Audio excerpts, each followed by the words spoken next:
Bonjour et bienvenue à notre 17e collaboration du balado Super Citoyen et Police Sécure. Mon nom est Catherine, je suis votre animatrice pour aujourd'hui et je suis accompagnée de Sam et Nicolas Loïc. Allô les garçons, on a déjà fait notre pré-show, on a discuté. Êtes-vous prêts pour l'émission d'aujourd'hui? Tout à fait. Yes! Tout à fait prêt. Sam, est-ce que tu veux ouvrir le bal avec la Russie? Oui, c'est ça. J'avais envie de vous parler du système SORM. SORM, c'est un acronyme pour le système pour l'activité d'enquête opératoire. Là. En gros, ce que c'est un système de surveillance des conversations téléphoniques et de l'Internet en général. C'est quelque chose qui a commencé il y a longtemps. La première version, le SORM 1, c'était en 1995. Puis là, c'était vraiment axé surtout sur le système téléphonique où les compagnies de téléphone devaient installer de l'équipement pour donner accès au FSB, donc au service de renseignement, aux données, aux conversations, puis aussi aux métadonnées là, des appels. Ça a été étendu en 98 pour ajouter les fournisseurs d'accès Internet surtout. Puis là, avec les Jeux olympiques de Sochi, puis là, il y avait tout un genre de discours sécuritaire sur « Ah, faut faire attention, il va peut-être avoir des terroristes, etc. » Mais à ce moment-là, ils l'ont étendu encore plus. Donc, il y a eu j'ai vu des dates différentes, là, mais disons entre 2013 et 2015 à peu près, là, il y a vraiment eu comme une augmentation là, de l'utilisation. Puis ce qui est quand même fou, c'est que cet équipement-là il est obligatoire, mais c'est à tes frais. Donc, la compagnie qui fournit les services d'accès Internet, votre, je sais pas moi, ExploreNet.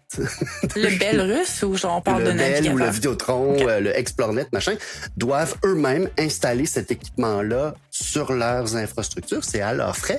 Puis ça coûte quand même un certain montant. J'avais vu des chiffres, là, selon un journal russe, c'était autour de 70 000 $ pour installer ça. Puis il y a beaucoup de très petits fournisseurs d'accès Internet qui sont pas capables de payer ça. Fait que là, pendant un bout de temps, ils le faisaient pas en disant, écoute, je peux pas le faire, je le ferai pas. Mais là, il paraît que les autorités sont de plus en plus en train de leur taper dessus, leur imposer des amendes et surtout, ce qui fait encore plus mal, un retrait de leur permis pendant 10 ans, ce qui, en gros, tue la business, là, sans le dire. Récemment, donc au moins, bien, là, quand même, comme approche. C'est quand même quelque chose. Puis, tu sais, c'est vraiment un truc très intrusif. Donc, ça va surveiller les communications. Ça permet aux autorités de faire des recherches. Donc, ils peuvent rechercher par mots-clés, ils peuvent rechercher des utilisateurs.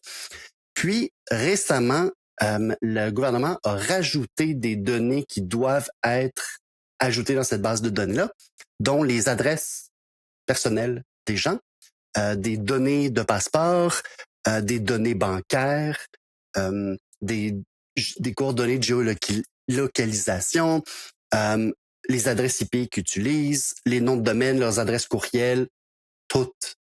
C'est vraiment, vraiment assez, j'ai envie de dire dystopique, mais c'est pas de la science-fiction, là. C'est vraiment quelque chose qui existe en ce moment. Puis il y a vraiment une espèce d'intensification de cette surveillance-là. Parallèlement à ça, comme il y a beaucoup... Mais parenthèse, la dite surveillance, elle est tournée vers l'extérieur ou tournée vers les citoyens? Vers l'intérieur, c'est les citoyens qui sont surveillés. C'est vraiment, ils ont le contrôle de la population intérieure. Ouais. C'est pas sans rappeler toutes les façons que les Américains étaient dans les grands commutateurs téléphoniques à une certaine époque, étaient branchés directement à l'intérieur de ceci. Ouais. C'est pas un playbook qu'on est particulièrement étranger, disons. C'est ça. C'est le même genre de système que c'est quoi, Echelon que ça s'appelait, là, le système que Snowden avait mis à jour. Puis là, c'est en train de s'intensifier aussi parce que, à l'intérieur du pays, il y a de la grogne parce que la situation économique va pas bien, parce que la guerre qui devait être finie en 2 semaines, ça fait 4 ans qu'elle dure, parce que il y a des villages, tu sais, à Moscou encore, pour l'instant, tu sais, pendant longtemps, ils voyaient pas les effets de cette guerre-là, mais en périphérie, eux, les jeunes partent et reviennent pas. Puis c'est un peu je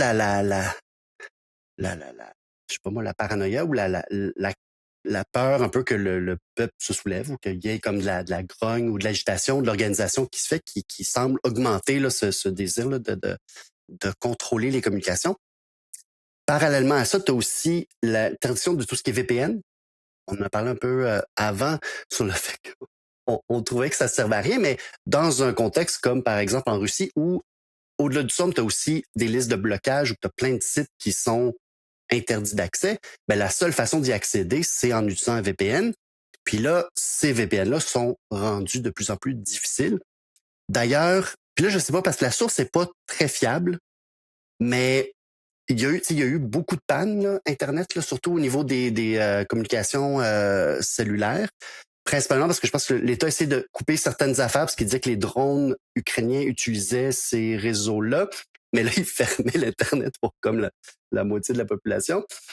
Puis, il y a eu un moment donné où tous les systèmes de paiement marchaient plus parce que en tapant, en tout cas, selon une des sources qui est pas super fiable, c'est parce qu'en voulant fermer les VPN, ben, ils n'avaient pas pensé que les banques utilisaient des VPN pour communiquer entre eux. Fait que là, ça a comme fermer les communications interbancaires là, qui utilisaient ces technologies-là.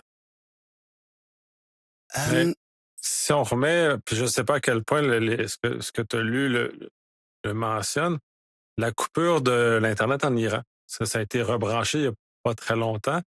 À mon avis, c'était la période qu'il avait besoin pour réussir à faire un système qui était probablement similaire à ce que tu mentionnes.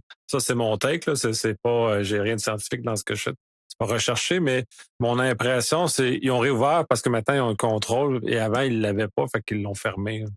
ben, j'avais lu un article sur le fait qu'en Iran, il est en train comme de monter un système où c'était comme une liste blanche d'Internet. Fait que c'est comme ceux qui avaient accès à Internet, c'est ceux à qui qu'on donne accès à Internet. C'est pas, il y a un système, puis on va contrôler un peu ce que les gens font dessus. C'est, ben, toi, t'es loyal, fait que toi, tu peux y aller sur Internet. Il y avait, mais j'ai pas vu plus récemment. J'étais allé à la première édition de cette conférence-là qui s'appelle SplinterCon, qui est sur le Splinternet, donc l'espèce de séparation de l'Internet en plusieurs petits royaumes, disons, là, comme l'espèce d'illusion là, d'une communication planétaire et mondiale, elle est un peu euh, terminée. On a, tu sais, la censure par la Chine, on a la Russie qui est rendue pas mal son propre système, tu as des fermetures d'Internet un peu partout, dont en Iran. Puis eux, ils ont vraiment tu sais, des chercheurs et des gens qui travaillent sur ces choses-là. En tout cas, récemment, il y en avait une autre en ligne parce que, en tout cas, on rentrera pas là-dedans, mais leur conférence s'est fait annuler. Ils n'ont pas pu aller où ils devaient aller, mais ils l'ont tenue en ligne là, à la dernière minute. Puis c'est ça, ils parlaient un peu aussi de ces choses-là, là, de toutes les pressions des gouvernements, des régimes répressifs là, pour essayer de fermer l'accès Internet. Puis Sortons un peu des régimes répressifs parce qu'il y a Chat Control en Europe, C22 au Canada, il y a le UK qui qui a sa propre loi qui est en train de faire ça. Fait que c'est une épidémie. Tant qu'avoir parlé ça en pré-show, à mon avis, c'est même plus juste les régimes totalitaires qui se prévalent de ces mesures de contrôle-là. Oui. Mais tu as raison parce que la technologie existe. Puis c'est tentant là, d'installer ces systèmes-là. Au début, c'est ça, c'est pour des bonnes raisons, entre guillemets. Là, on veut protéger les enfants. Sécurité. Ouais. C'est ça. L'autre, le dernier aspect que je pense que c'est encore plus récent en Russie, là, c'est que tous les fournisseurs de services sur Internet, maintenant, peuvent juste, les gens peuvent juste s'authentifier. Fait que tu peux juste comme t'enregistrer sur, je sais pas moi, que ce soit l'application pour te faire livrer ta bouffe ou pour, je sais pas moi, n'importe quelle application, avec un identifiant, entre guillemets, russe. Puis c'est un identifiant qui peut t'identifier. Donc, c'est soit ton numéro de téléphone, une adresse courriel comme d'un service domestique ou que t'es déjà, qui ont le système SORM, etc. Fait qu'il y a vraiment comme c'est ça, une accélération. Puis malheureusement, ce qu'on voit là, ben, comme tu dis, là, il y a une tendance globale dans cette direction-là. Fait que oui, je pense que les régimes dits démocratiques sont pas nécessairement là, à l'abri non plus. Oui, puis ça me fait penser, quand j'étais en Corée, c'est une des choses qui m'avait un peu frappé, que, mettons, le Google Maps officiel de la Corée, c'est Naver. Pour s'inscrire à Naver, il faut un numéro de téléphone. Pour avoir un numéro de téléphone, il faut l'enregistrer avec ton identité.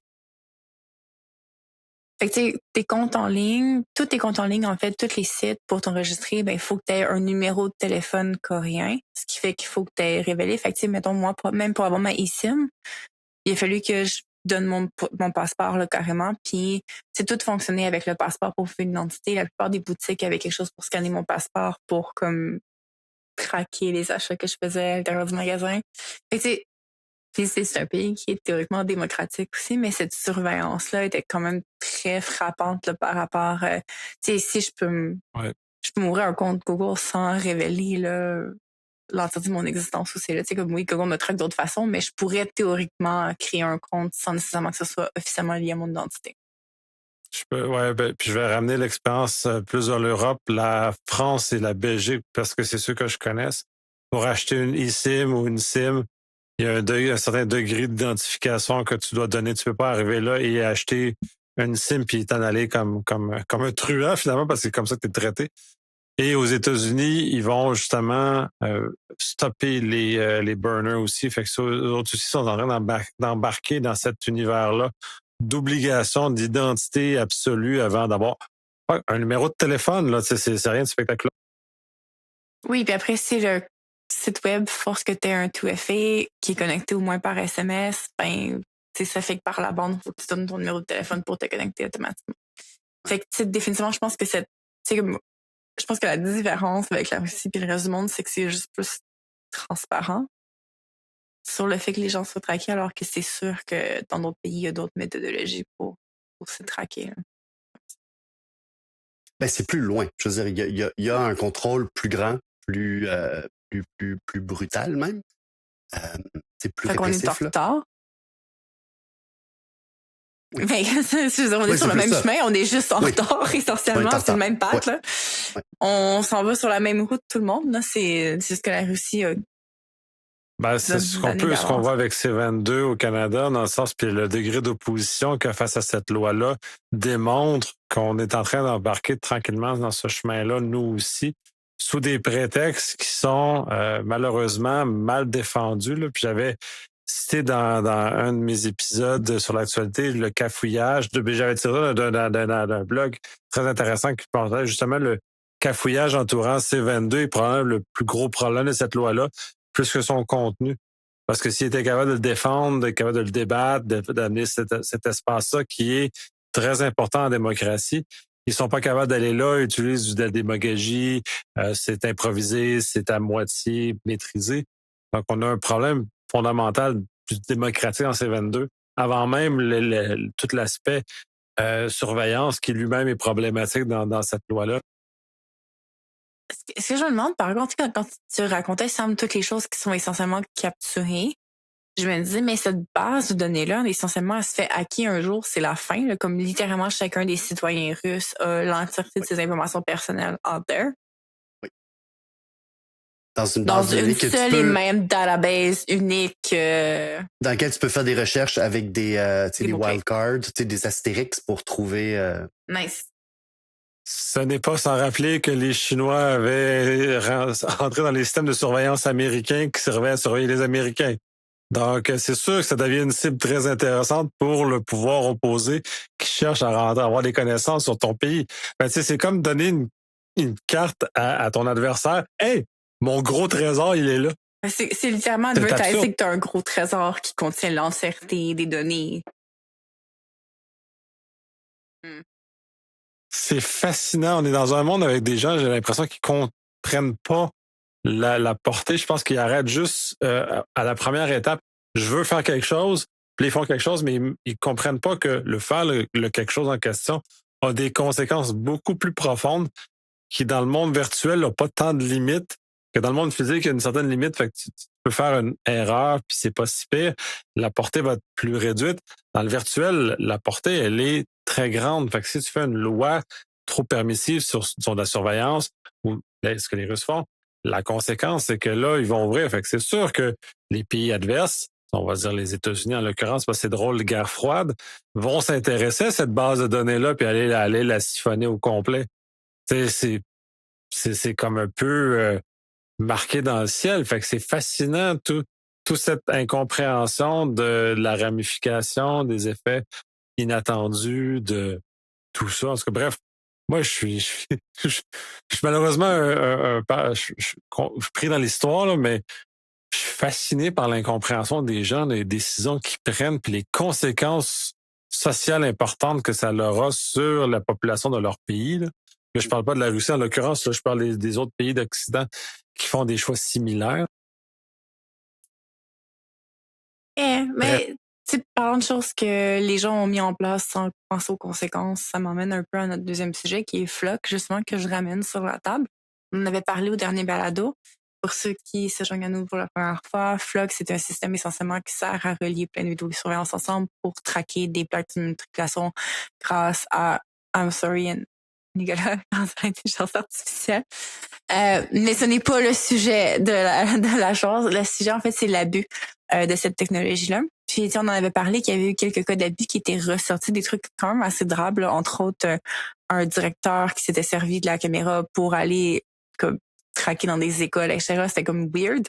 Mais là, depuis, on avait parlé du site Have I Been Flocked, qui est un peu l'équivalent là, qui permet aux gens de tester leur plaque d'immatriculation puis voir si il y a des gens qui ont utilisé Flock pour rechercher leur plaque d'immatriculation et il y a beaucoup de gens qui ont eu des très mauvaises surprises. Entre autres, une personne qui a réalisé que un certain système de police, un bureau de police avait recherché sa plaque d'immatriculation plus qu'une centaine de fois. Puis dans le fond,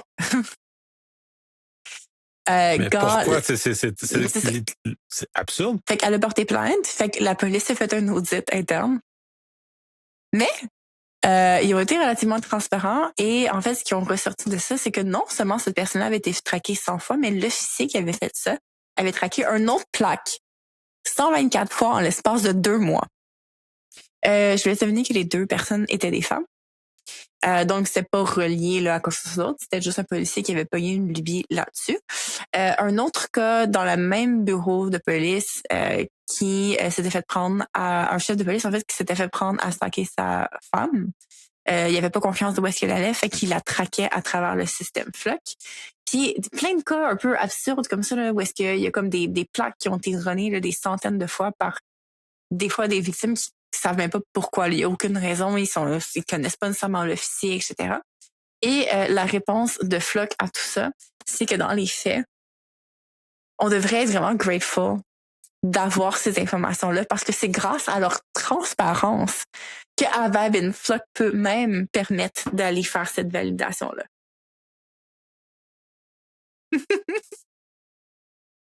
C'est du grand n'importe quoi, là. C'est comme... Ah non, oups, j'ai commis un crime, mais c'est pas grave. Maintenant, vous l'avez vu, c'est merveilleux. Puis, il nous demande de faire confiance. Ouais, c'est ça. Il nous demande de faire confiance aux audits policiers qui peuvent review les logs. Parce que tout le monde sait que les logs, c'est régulièrement revu. C'est fou, là, audité souvent, là, clairement. Par les gens qui ont fait le stalking. C'est moins intéressant de regarder les logs que de stalker quelqu'un sur des caméras. C'est étrange, je comprends pas pourquoi, mais c'est moins populaire, étonnamment. C'est vrai. Mais oui, pas plein de policiers qui se font attraper à regarder les logs. Fait que c'était mon follow-up là-dessus. Puis qu'est-ce que pour moi, ce que ça me dit, c'est que justement la sensibilisation sur cet enjeu-là, elle est importante. Parce que s'il n'y avait pas eu de sensibilisation faite dans les médias sur justement avec Bill Flock, ben ces gens-là, ces victimes-là, auraient jamais pu savoir qu'elles étaient essentiellement traquées par des corps policiers. Et au-delà de la sensibilisation, c'est l'espace des médias pour faire enquête, pour rechercher. Là, je lance des fleurs à Sam, qui est le seul vrai journaliste parmi nous, mais qui est important, ce travail-là, parce qu'il justement permet de découvrir, de sensibiliser l'ensemble de la population et de corriger des actes qui sont non alignés avec les valeurs de la société dans laquelle on est. C'est très, très important de relever ce type de choses-là et que ça soit remonté. Puis, malgré le gouvernement qui est en place aux États-Unis, les médias continuent à remonter des éléments importants. Bon, il y a des choses qui pourraient ne pas rapporter par ailleurs, mais globalement, quand tu continues à nous informer d'actes qui pourraient considérer comme étant répréhensibles, et je vais faire une deuxième parenthèse, c'est tout le monde, puis on fait par rapport aux lois, tout le monde veut une société juste, équitable, sécuritaire, machin, puis ils sont prêts à sacrifier beaucoup de choses. Le réel, et c'est justement le volet des audits, si c'était une machine dite neutre qui regardait les 10 logs et qui faisait la job, qui va faire une espèce de Dieu omniscient, omnipotent, mais bon et généreux, tout le monde aimerait avoir ce système-là. Le problème, c'est qu'on est des humains. Fait que ça fait pas ça. Et ça ne fait jamais ça. Et personne surveille. Puis bref, ça finit toujours par se corrompre plus tôt que tard, malheureusement. Mais moi, je tiens vraiment à souligner le travail de PR de l'équipe de Flock parce que je sais pas si vous vous rappelez mon dernier épisode, on avait parlé de la pub avec Amazon qui a floppé. C'est comme c'est comme le pire investissement publicitaire de l'histoire de la publicité. Là, ce que je vous ai dit justement de mais c'est grâce à notre transparence. Puis leur dernier argument qu'ils ont proposé dans les remerciements publics, c'était que parce que là, pour mettre en contexte, depuis le dernier article de Média 404, qui était il y a environ un mois, depuis notre dernier enregistrement, il y a 18 nouveaux cas qui sont connus, certifiés, comme qu'on sait que ça s'est existé, plus une autre database qui semblerait pointer qu'il y a une autre vingtaine de cas. Fait que là, on parle d'environ une quarantaine de cas en un mois qui sont découverts. Et la réponse à ça de Flock, c'est que oui, mais on a 140 000 utilisateurs monthly. Donc, en somme, tous les cas d'abus sont relativement rares.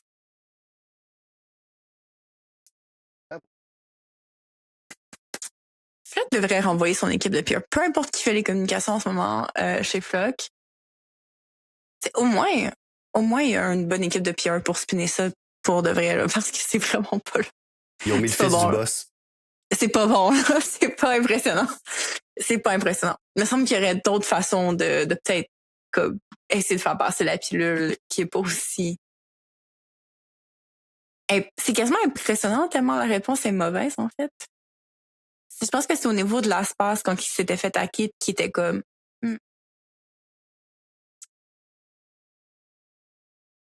Ben, c'est cette zone-là. Puis il y en a plusieurs qui disent ouais, non, mais c'est pas grave, le nombre est petit. Puis ça arrive régulièrement que cette espèce d'argument fallacieux est cité.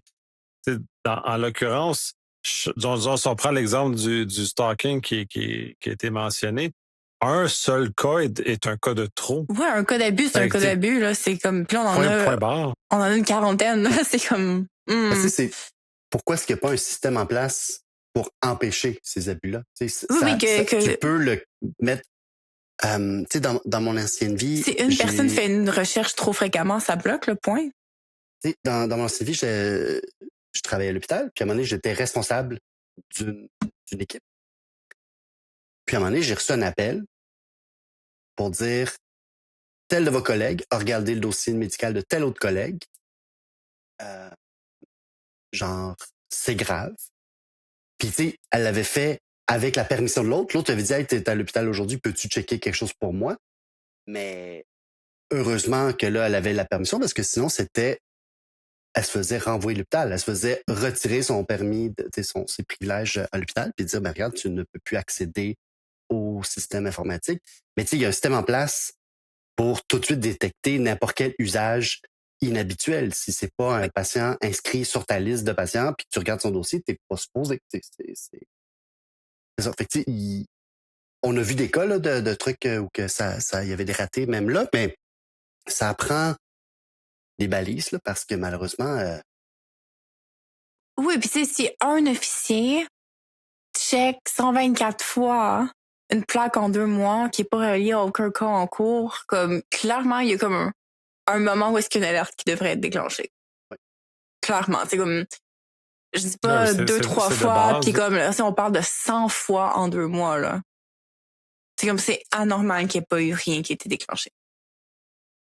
Ben, les tech bros sont particulièrement positifs ou une mauvaise compréhension de la nature humaine, peut-être. Peut-être qu'on peut assez socialiser pour comprendre comment l'humain fonctionne. Moi, je pense pas que c'est un bug. Moi, je pense que c'est un feature.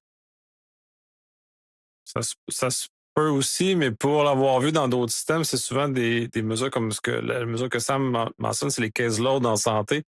Et effectivement, pour y avoir travaillé, je sais que c'est très, très surveillé, comme au ministère du Revenu, à l'Agence du Revenu, c'est la même chose. Si tu dépasses ton caseload, ou tu touches à des dossiers de collègues, ou tu touches à des dossiers de VIP, l'alerte, elle lève tout de suite, puis généralement, tu es congédié quasiment aussi vite que ça, avec raison. Mais c'est parce qu'il y a eu des scandales avant qui ont amené à faire ce genre de choses-là. Fait que c'est toujours des modèles réactifs, même encore là. Mais tu sais, puis là, tu sais, après toute l'histoire qu'on a, c'est pour ça que j'ai des tech bros sont enthousiastes, parce que l'histoire récente nous dit que ça va faire ce genre de déviation-là, qu'il va y avoir des humains.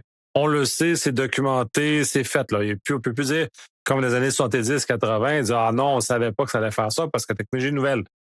Là, ça fait 40 ans que la technologie existe. Là. On le sait que l'humain est comme ça. On sait que l'humain, quand il est face à une très grande quantité de données, il y en a un certain nombre de ces humains-là qui vont être trop curieux, dans certains cas de façon juste de la curiosité désinvolte, ça l'arrive, mais plusieurs autres vont le faire de façon plus creepy, là, ils vont stalker, ils vont faire des choses comme ça, parce que c'est comme ça. On le sait.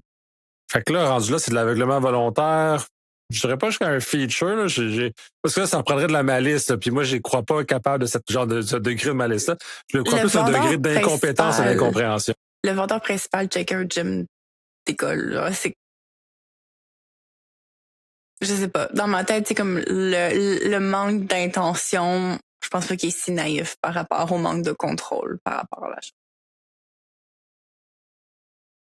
C'est dur de spéculer sur les motivations. Je pense, je sais pas.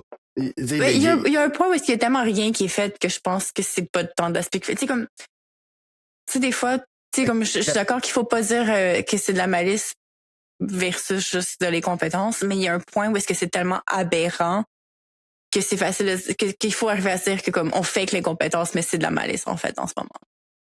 Oui, ou que tu juste que tu dis on va pas mettre les ressources pour régler ce problème-là, là, parce que ça va coûter X puis que j'ai juste pas envie parce que c'est une intention. Si tu décides que tu don't care, c'est de l'intention. C'est malicieux.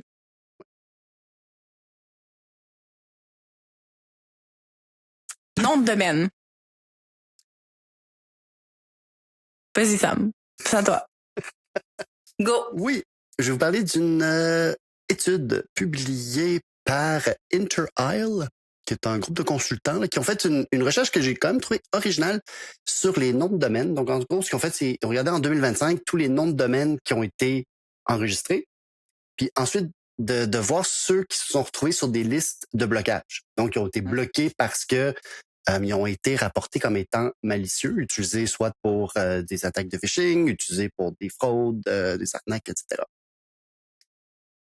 Ce qui est assez fou dans leurs chiffres, c'est qu'il y avait répertorié 85 millions de domaines créés en 2025.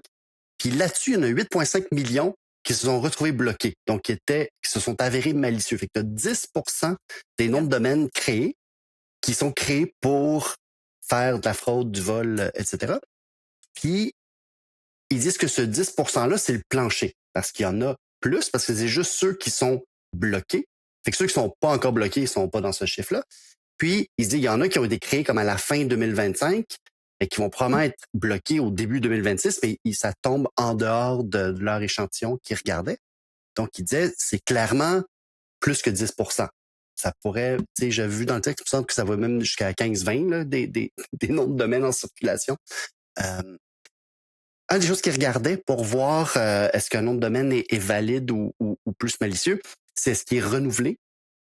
Donc, par exemple, je sais pas moi, si tu prends un nom de domaine pour ton projet de balado ou pour ton entreprise 4DG.com. ou pour quelque chose, 4DG.com, tu as tendance à le renouveler à chaque année parce que tu veux garder ce nom de domaine-là. Si tu le fais parce que c'est juste un des 400 000 noms de domaine que tu as pour faire du phishing, tu le renouvelleras pas parce que tu n'en as pas besoin. C'est le fast-food du domaine. Fait que tu prends le prix boni de la première année, puis après tu passes juste à autre chose. C'est c'est pas tant le prix boni pour la première année, mais le prix boni parce que si tu en achètes 500, qui est surtout le moteur qui joue. Ce qui est aussi, puis ça, c'est peut-être pas tant pour cent surprenant parce que quand j'ai fait des enquêtes qu'on a faites, par exemple, sur des réseaux de fraude puis tout ça, c'est souvent les mêmes noms de registraires qui reviennent. Il y a 5 registraires qui comptent pour 50% de toutes les des noms de domaines qui sont bloqués.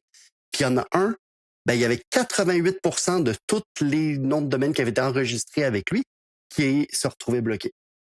Fait qu'il y a comme des registraires qui n'existent que pour enregistrer des noms de domaine pour des fraudeurs. 61%, c'était les nouveaux GTLD, là, fait que, les .biz, .xyz, .studio, ceux qui sont pas les .com, .net, .edu, ceux du début de l'Internet. Là. Ça, c'est pas tant surprenant parce que je sais pas pourquoi on en voit quand même beaucoup. Puis le facteur principal qui fait que certains registraires vont être utilisés, c'est ceux qu'on peut acheter des noms de domaine de façon automatisée, en gros. Il y en avait, je pensais, ils créaient genre, c'est comme une affaire comme 100 noms de domaine à la minute là, qui avaient été enregistrés, là, ou 100 à l'heure. En tout cas, un nombre quand même assez impressionnant.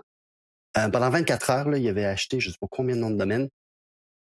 Puis, ceux justement où tu peux pas, à l'aide d'une API, donc à l'aide d'un programme, acheter des noms de domaine, parce que souvent tu vas le voir, par exemple, je pense qu'il y avait un exemple, là, c'est le .loan ou .studio, en tout cas un de ceux-là.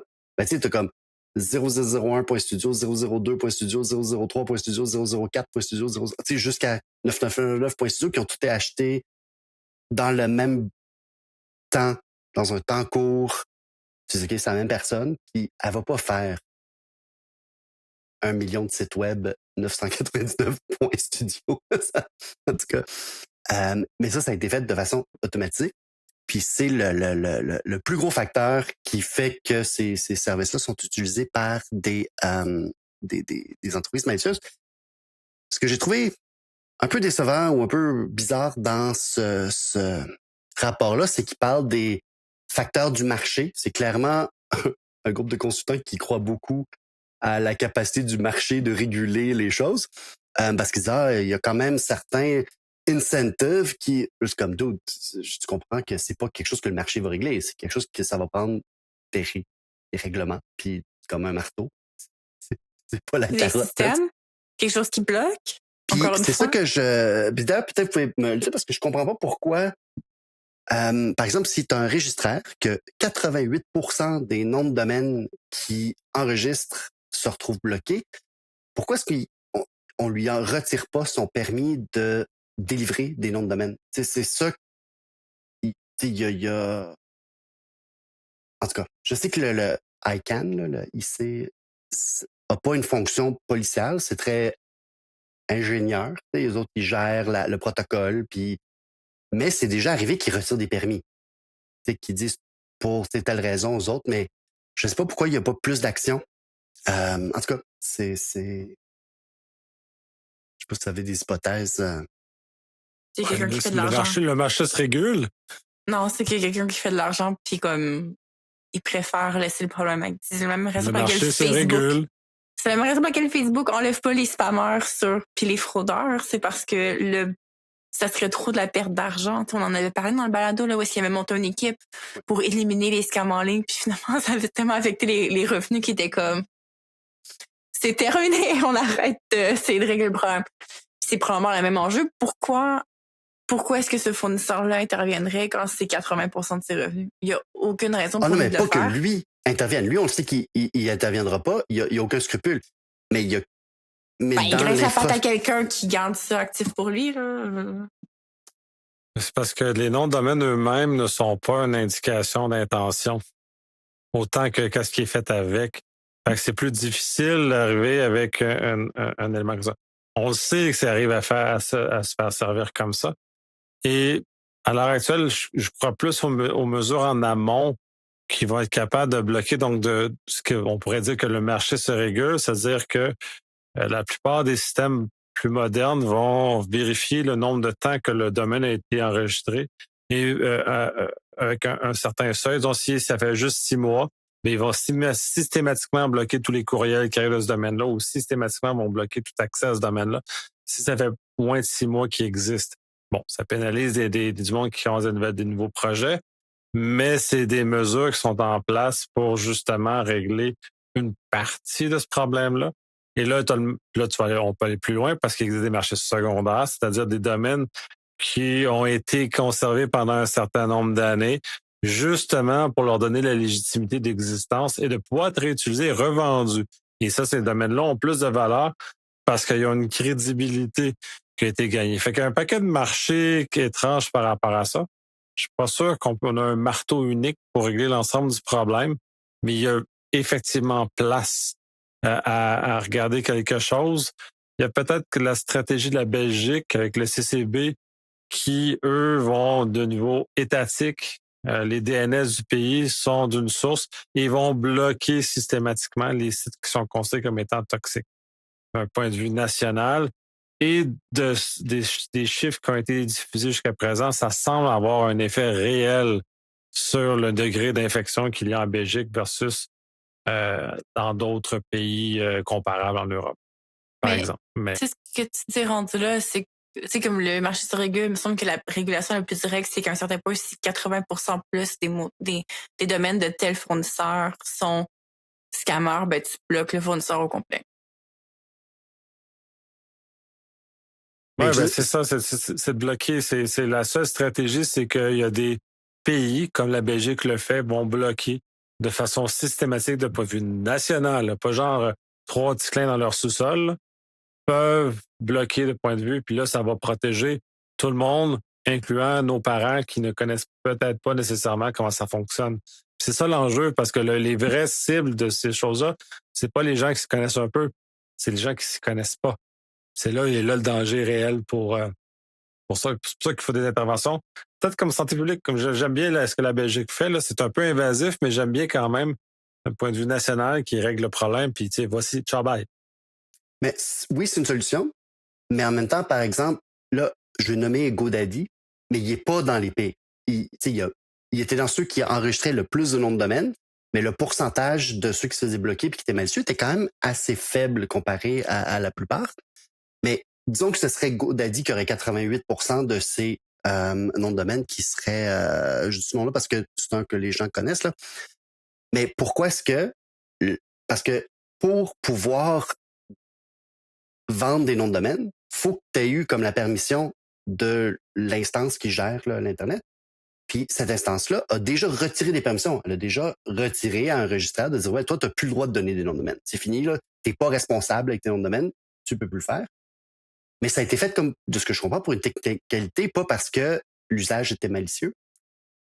Mais si tu as 88%, à un moment donné, c'est comme, regarde là, tu n'as pas mis en place ce qu'il faut pour tu n'as plus le droit de faire ça. C'est comme si, je sais pas moi, j'avais un restaurant, puis que tout le monde mourrait de la diarrhée après avoir mangé chez moi.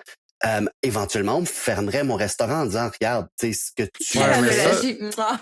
mais celle-là, elle est bonne, mais c'est parce qu'on a des règles de santé publique qui viennent intervenir sur ce genre de choses-là, ce qu'on n'a pas sur les Internets, parce que c'est le Far West encore, c'est pas encore très bien vu de légiférer. Et quand ils légifèrent, c'est tout croche en plus. Ils font ça comme des cabochons. On parlait de ces 22. C'est un exemple de genre, ils légifèrent pas à la bonne place, pas pour les bonnes raisons, avec une incompréhension assez forte, parce que si on regarde le cafouillage des débats qu'il y a là-dessus, mais clairement, personne qui fait le débat comprend de ce qu'il dit. Fait que là, on se retrouve avec cette situation-là. En santé publique, heureusement, on n'est pas là. Il y a eu une longue histoire. Ça n'a pas toujours été beau. Mais maintenant, ils arrivent avec un certain degré de stabilité. Puis même chose, donc au Québec, ça va être le MAPAC qui va s'assurer que si les restaurants respectent un certain nombre de règles d'hygiène et s'il y a trop de plaintes de monde qui crève d'une diarrhée dans un restaurant, ben ils vont fermer le dit restaurant justement parce que l'autre. les règles sont en place puis le système est en place pour réguler ça, ce qui n'est pas le cas pour Internet. Ben, puis je pense aussi mon analogie est mauvaise dans le sens que le restaurant, il est localisé à un endroit spécifique, dans un pays spécifique, alors que le registraire, il peut être à Dubaï, puis tu achètes ton nom de domaine, puis tu sais, le Canada peut bien adopter des lois si la compagnie est ailleurs. Fait que c'est ça aussi. Je comprends que En fait, c'est que la compagnie qui émet les licences devrait avoir des politiques et des règles claires, puis ce genre de trucs où est-ce que l'équivalent d'être mis sur un PIP, là, où est-ce que comme, hey, toi, entité qui vend des licences, ce ratio-là est trop élevé. T'as un an pour corriger la situation, ou sinon, on te retire ton business, là, point. Ouais. Ben, je pense que c'est ça que ça prendrait, là, mais on n'est pas là. Ouais, ça manque un peu de torque, point de vue international pour se concerter puis pour bloquer ce type de fonctionnement-là. À l'heure actuelle, on a un gouvernement américain qui est parti dans tous les sens, donc aucune vision. On a l'Europe qui a de la misère à se concerter sur des mesures qui pourraient être structurantes comme celle-là. Donc, on n'est pas face à deux acteurs qui sont à l'heure actuelle dans une position pour dire, OK, ben, nous, on arrête. Donc, dès lors, tous les domaines qui émanent de ce registre-là sont systématiquement bloqués en Europe. Et donc, tu réduis la valeur des noms de domaine. Donc, tu réduis l'intérêt pour les acheteurs. Donc, il y a un paquet de mesures coercitives, si on veut, qui peuvent faire ça. Donc, si on disait que les Américains et les Européens disent, OK, on se concerte, dorénavant, ce registre-là, on bloque systématiquement chez nous les domaines qui émanent, mais on l'empêche pas d'opérer, mais on l'empêche de faire du mal. Parlant d'acteurs de Mais la c'est tout, menace. là, j'ai une licorne qui était genre, je vais sortir ma licorne là, bientôt. Là. Non, mais parlant d'acteurs de la menace, nos fameuses tendances scammer et phishing, j'ai une bonne nouvelle pour vous, les garçons. La bonne nouvelle, c'est que les attaques de phishing sont en baisse en termes de volume cette année. Alors que, tu sais, ça faisait plusieurs années où est-ce que c'était en constante augmentation. C'est ce fameux pivot-là que je vous parle. Il semblerait qu'il y ait une diminution. Par contre, la diminution n'est pas une bonne nouvelle.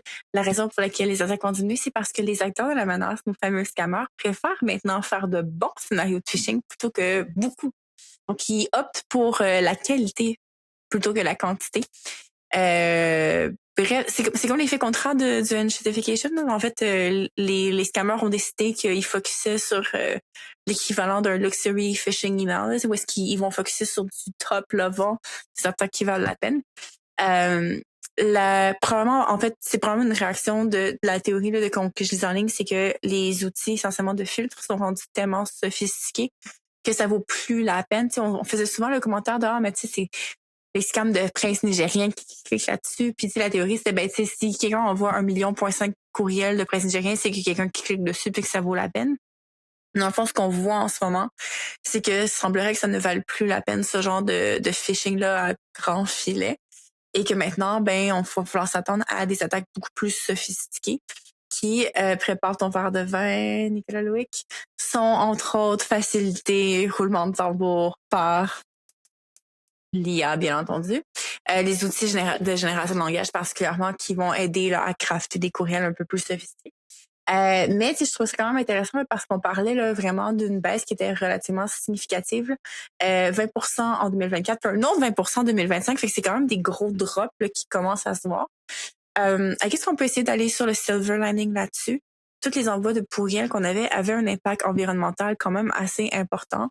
Donc, la baisse de courriels malicieux peut en fait être un truc positif, quoi qu'on se doute que vu qu'on brûle une forêt pour rédiger le courriel en amont, maintenant... Je dirais pas jusque-là parce que l'usage de l'outil que je ne nommerai pas est énormément consommateur d'énergie. Je sais pas si c'est du 1 pour 1 en l'occurrence. On va espérer. Essayons d'être positif un peu. Je me trouvais vraiment drabe et négatif là, depuis le début de l'émission. Là. Fait essayons de s'accrocher où est-ce qu'on peut là-dessus, à tes souhaits. Excusez. T'as la tuberculose? Malheureusement pas, non. Fait que c'était un peu mon pivoting d'article. Je trouvais ça intéressant. Ce que ça me dit, c'est que si jamais vous êtes en charge de faire des campagnes de phishing pour l'organisation pour laquelle vous travaillez, justement de peut-être considérer que maintenant, c'est genre de... Je sais qu'il y a une grosse tendance là, d'automatiser tout ça, là, puis d'envoyer des scénarios de base, etc., qui n'ont pas besoin d'être approuvés par les ressources humaines. Mais peut-être qu'il y a une intention, vu que les attaques vont augmenter de niveau, d'augmenter le niveau de nos tests aussi pour pratiquer les gens, vraiment faire de la sensibilisation sur les risques du spoofing, puis des trucs plus d'ingénierie sociale élevés que le fameux courriel de reset de mot de passe, qui est peut-être plus nécessairement le genre de fiche qu'on va voir là, en grande quantité. Surtout que ce genre de fiche-là, de toute façon, était généralement arrêté par nos filtres courriels de toute façon. supplémentaire. Je Je te viens de consulte avec moi. rajouter. OK. Deuxième fun story. En fait, je dis fun, c'est genre une anecdote. C'est genre, tu sais, les petites nouvelles variées du jour. C'est vraiment tragique pour les personnes qui sont impactées par ça. Mais d'un point de vue high level, c'est quand même cocasse. Tu sais, comme tous les enjeux autour des trucs connectés, là. On avait parlé, entre autres, là, du matelas l'autre jour, là, qui, en panne de courant, fonctionnait plus. Non, en panne d'AWS ne fonctionnait plus. C'est Oh, pire. et c'est Ton encore Internet est Amazon. brisé, plus le matelas. C'est encore Amazon puis ces objets connectés. Cette fois-ci, ça concerne les camions de livraison des chauffeurs Amazon. Ils ont poussé un update qui, j'assume, a été justifié pour des enjeux écologiques. Où est-ce que, justement, l'air conditionné se ferme automatiquement après un certain temps idle, où est-ce que les fesses du chauffeur sont plus assises sur le siège. Le problème, c'est que l'update pousse ça aux 30 secondes. Fait que si tes fesses sont pas sur le coussin 30 secondes, 1 minute, t'as plus d'air conditionné.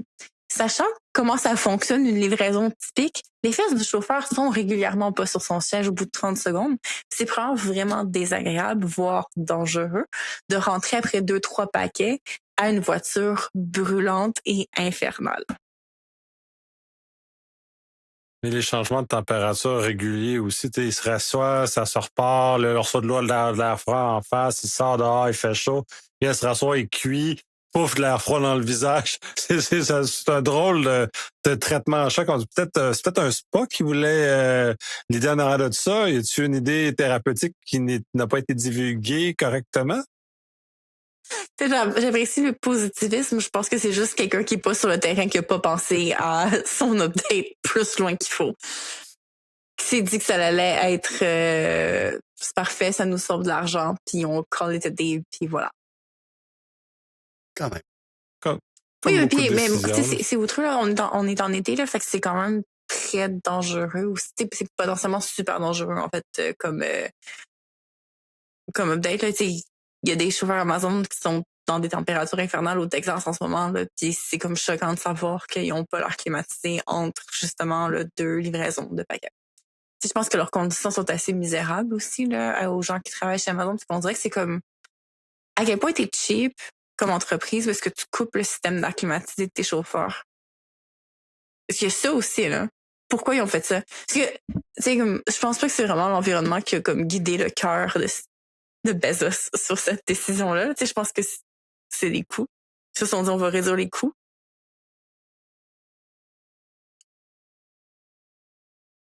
Yeah. Bref, c'est où on s'en va, un peu comme on parlait avec les lois qui sont pas réfléchies, avec une méconnaissance des effets légaux et sociétaux de ces lois-là. C'est encore une situation où les gens ne connaissent, font des choses sans connaître, puis c'est rendu épidémique, cette situation-là, où les gens, dans leur tour d'ivoire, de façon plus massive, peut-être parce qu'il y a plus de gens dans une tour d'ivoire aussi qu'à une certaine époque. Je sais pas, parce que il me semble que c'est rapporté de plus en plus d'espèces de décisions absurdes qui ne tiennent pas compte de la réalité de terrain des personnes. Oui, puis j'ai un fil directeur avec cette nouvelle aussi parce qu'il y a la réponse des personnes en relations publiques qui est le spokesperson d'Amazon a réitéré que malgré tout ça, les conducteurs avaient des sièges refroidissants. C'était correct, you know.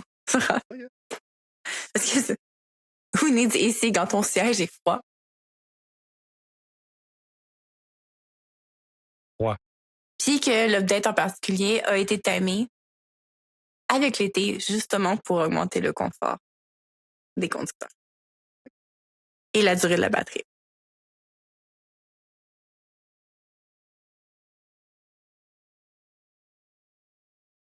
Une livraison de plus avec une seule charge. Je pense que j'ai développé un nouvel hobby qui est de, chaque fois qu'il y a comme un truc vraiment dystopique, tech, d'aller voir à quel point la réponse PR est super absurde en parallèle. Parce que j'ai l'impression que j'ai jamais vraiment vu une bonne réponse à ce genre de situation-là. Mais peut-il avoir une bonne réponse Oui, à ça? on est vraiment désolé, c'était une conséquence qui n'était pas intended. On travaille activement sur un nouvel update pour s'assurer que nos conducteurs sont en sécurité avant les grands mois d'été. Mais ça, tu That's peux it, juste c'est dire ça. ça si c'est ça que tu penses que tu vas faire. Là. Mais c'est ça la réponse. Au pire, mais là jamais la réponse. Au pire, mais là jamais ton update, là, puis espère que les gens s'ennuient puis passent à autre chose. Là. Mais la seule bonne réponse à cette situation-là, c'est pas tant grave, puis en fait, c'était pour le confort puis pour augmenter nos batteries. La bonne réponse, c'est we fuck up, genre. Puis on va essayer de régler le problème. Sorry, guys. Genre, on est conscient de la chose. Ça me fascine, on dirait, le manque d'accountability. C'est correct d'admettre. Tu sais, au pire, je peux concevoir, mettons. Parce que, honnêtement, j'aurais beaucoup plus d'empathie si la réponse c'était on n'y avait pas vraiment pensé.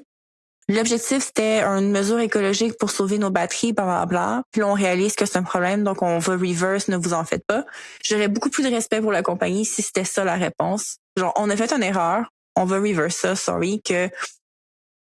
Mais non, c'était une bonne idée.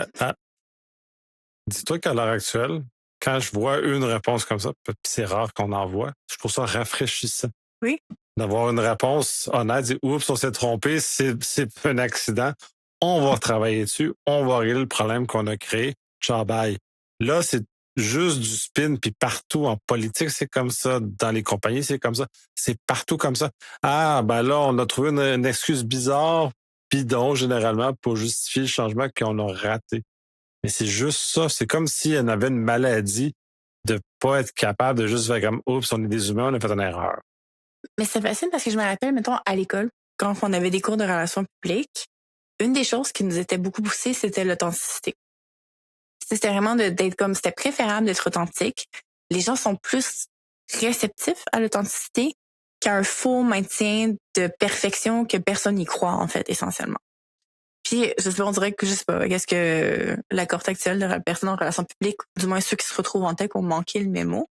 Parce que c'est juste ça que je vois en direct des gens de détournement, d'essayer de gaslighter les gens, que c'est pas vrai. Genre, je sais pas, genre, je suis comme...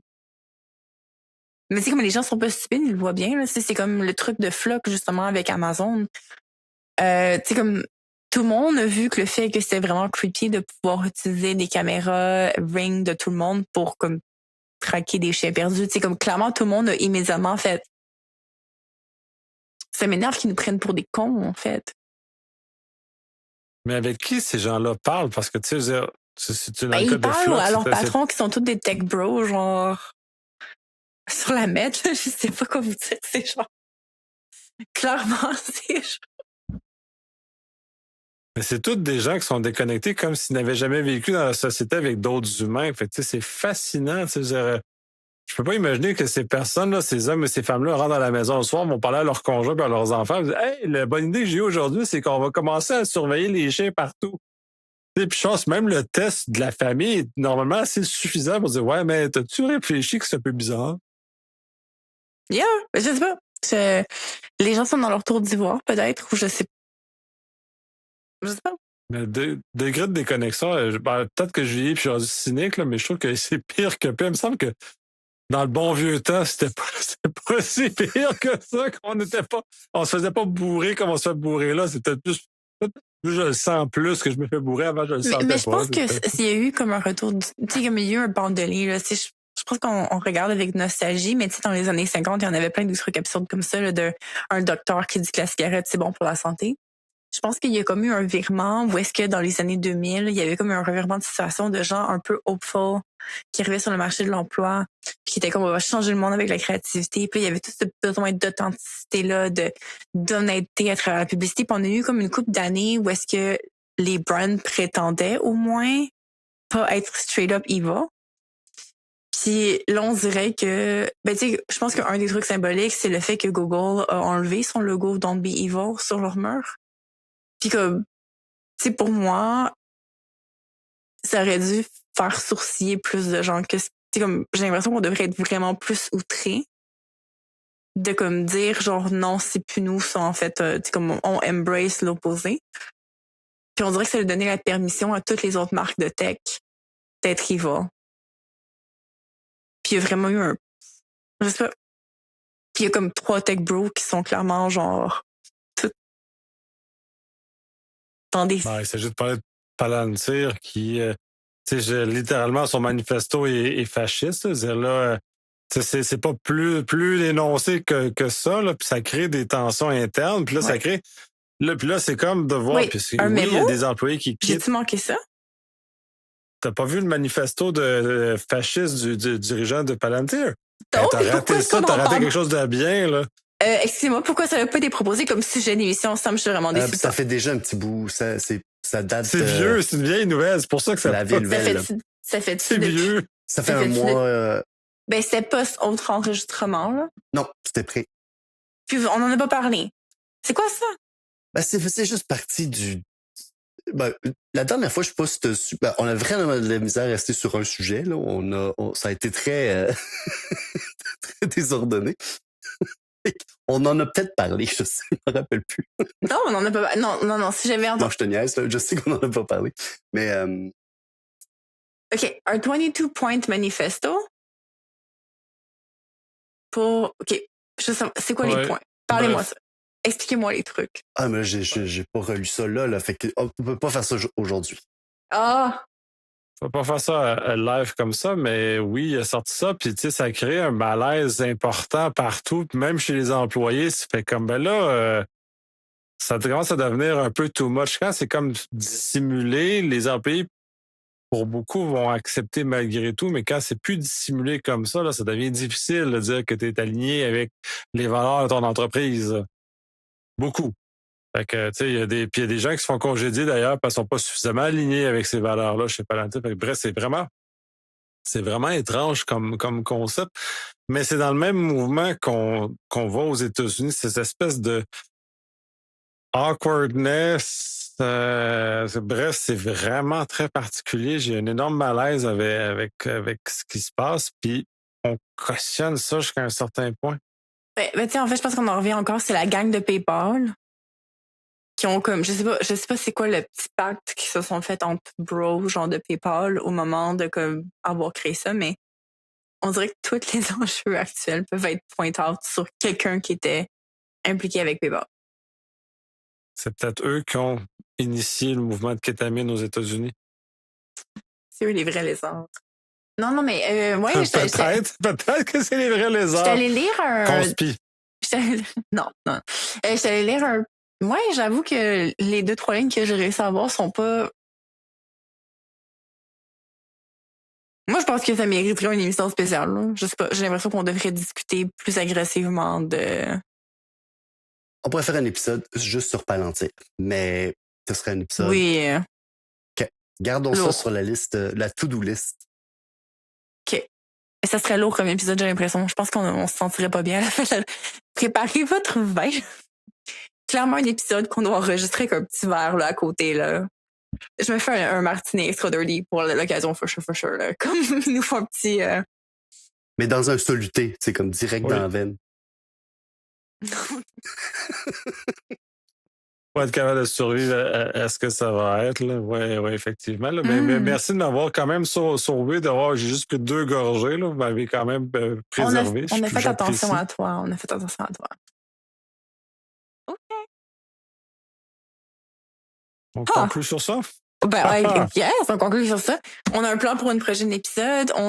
Écoute, j'avais prévu de finir sur l'anecdote légère d'un arc conditionné, mais finalement, non, on finit encore en mode... parlons de la dystopie imminente dans laquelle on est propulsé par des tech bros. OK. La broligarchie. That's it pour aujourd'hui. Merci aux 5 personnes qui sont avec nous. On va rester en post show avec les gens qui sont sur Twitch comme à notre habitude, même si l'heure de sommeil de Sam approche dangereusement. On vous remercie d'avoir été avec nous. On n'étirera pas ça trop longtemps pour laisser une chance à Sam. Il faut qu'elle prenne sa tisane, là, ça l'achève.